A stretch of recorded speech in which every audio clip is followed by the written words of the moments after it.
Yes, good day all. In continuation of our series on effective facility management, at our last video, we looked at asset life cycle. But today, we're going to be looking at consideration in deciding on acquisition. I want to buy an asset.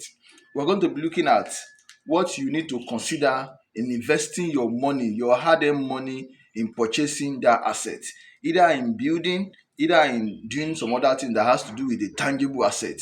I'm going to be taking us through what you need, either as facility managers or as end user. For every hard component, it has a built-in useful life. So every facility manager needs to know the life cycle of an item to maintain it effectively. For you to maintain it effectively, you need to be conversant with this life cycle. Also, to determine when to end maintenance. It is hard for us to determine when to end maintenance on a particular asset and to repair or acquire a new asset.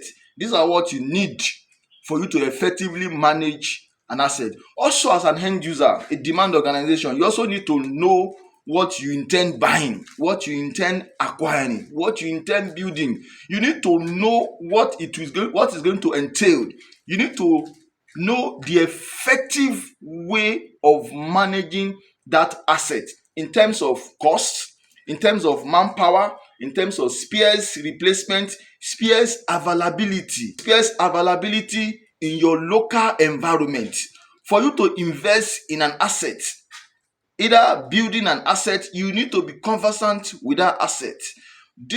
In our video today, I'm going to be examining what it entails to know more about that asset before buying it. There are several aspects to be considered when deciding on acquiring a new item, a new asset, or when deciding to continue maintaining it.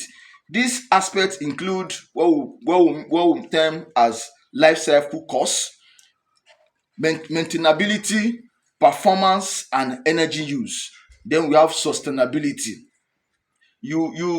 For an asset, you need to know its life cycle cost, you need to know its maintainability, you need to know its performance and the energy use, then the sustainability.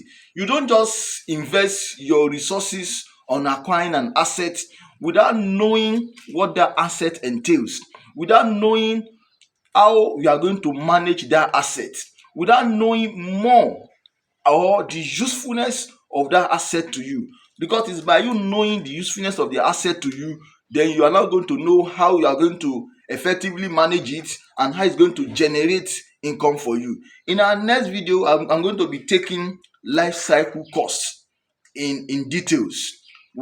After the life cycle cost, we look at the maintainability, then we look at the performance and energy use, then we look at the sustainability. I want to thank you all for staying tuned to us. Please continue to watch our video. Please continue to like our pages.